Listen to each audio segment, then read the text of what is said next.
Hello everyone, જય શ્રી કૃષ્ણ. કેમ છો? આઈ હોપ બધા મજામાં હશો. હું પણ મજામાં છું. તો આજે છે દશામાનો પહેલો દિવસ. આજે સ્થાપનાને બધું કર્યું હતું ને એટલે થોડુંક લેટ થઈ ગયું છે. જમવામાં વાગી ગયા છે 2 અને એ પણ રાઈટ 2 વાગી ગયા છે. તો ચલો બધાય સાબુદાણાની ખીચડી ખાવા.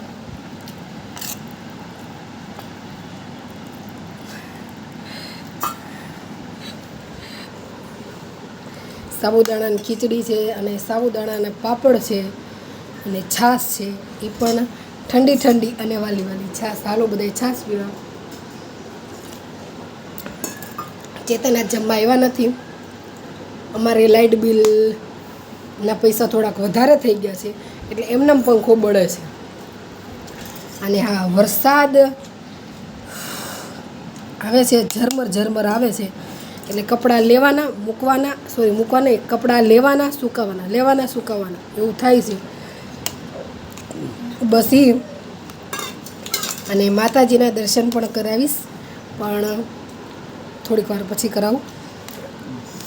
એટલે આજે ખીલા સાબુદાણાની ખીચડી નથી, મારી મમ્મી બનાવીને એવી છે. કેમ કે સાબુદાણા છે ને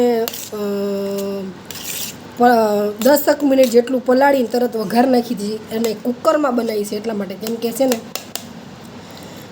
સૂકી ભાજી ખાવાની વિચાર હતો નહીં, ફરાળ કરવો નહોતો. પણ ફરાળે પછી મેં કીધું લાય છોકરીઓ કે ના મમ્મી કરને, એટલા માટે છોકરીઓ માટે બનાવ્યું છે રતલામી સેવનું શાક. મારે અડાયું નથી એટલે શાક અડાયું નથી એટલે હું કેમ બતાવું. રતલામી સેવનું શાક, ભાખરી અને છાશ. એ લોકોને એવું ખાય છે અને હું આ જમું છું. એટલે સાંજે હવે એકટાણું કરીશ. એકટાણું કરવાનું હતું અત્યારે બપોરે જ, પણ મોડું થઈ ગયું એટલે નકર તો સાબુદાણા ખીચડી નહીં, ભીંડાનું શાક બનાવવાનું હતું. પણ હવે કંઈ વાંધો નહીં, પછી માતાજીના ને હમણાં દર્શન કરી નાખું. અત્યારે તો આ જ છે. જોઉં છું 10 શું ખાઉં છું, શું પીવું છું, એવું બધું બતાવીશ. પ્રોમિસ કે એવું નથી કહેતી કે હા હું બતાવીશ. કેમ કે હમણાંથી માં સરસ્વતી જીભે નથી બેસતા. એ નથી થતું એટલા માટે. નકર પહેલાં મારે એવું હતું, જે કહેતી નહીં થતું, હવે નથી થતું. એટલા માટે માની લેજો. આજે કેટલા સમય પછી, ઘણો સમય પછી 2-2:30 વાગે મેં કોઈ દી ખાતું જ નથી. 12, 12:30, 1 વાગે ખાવાનું પતી ગયું ને બદલે 2-2:30 વાગી ગયા છે. ભૂખ નથી, બોલો. નકર તો આપણને થોડુંક વહેલા મોડું થાય ને તો કેટલી ભૂખ લાગે ને, બદલે ભૂખ નથી. સાબુદાણાની ખીચડી હજુ થાયરી છે, 2 થી 3 ચમચી ખાધી છે. અને ભગવાન માતાજીનો કેવો પ્રભાવ કહેવાય. નકર ભૂખ લાગે. અમે 11, 11:30 વાગે ચા પીધી. કાંઈ નહીં, 11, 11:30 વાગે ચા પીધી. તો એમ નહોતું થતું કે મેં ચા નાસ્તો નથી પીધો, ચા પી દીધી. હા, છાશના વાટકા ઉપર વાટકા ઉલાળવા મળ્યા છે. પેલું નજર હટી, દુર્ઘટના ઘટી, આમ તરાપ માંડી દીધી ભાઈ. છાશ ચોમાસું છે ને એટલે છાશ ઓછી પીવાની, શરદી બરદી થઈ ન જાય ને, એટલે શરદી બરદી ન થઈ જાય એટલા માટે. તો શું કરવું, પ્રજાને પૂગી અકાય એમ નથી. કહેવતમાં લખ્યું છે, કીધું છે, કોઈ ન પૂગે ને એનું પેટ પૂગે. આ મારું પેટ પૂગી ગયું હે ને.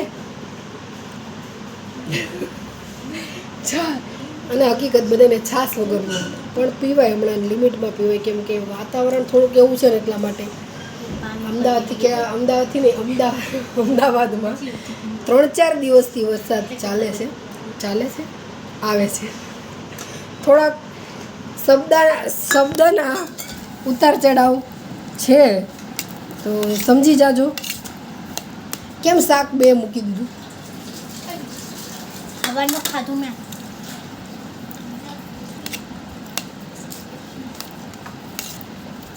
તો ચલો મળીએ પછી. Happy friendship day.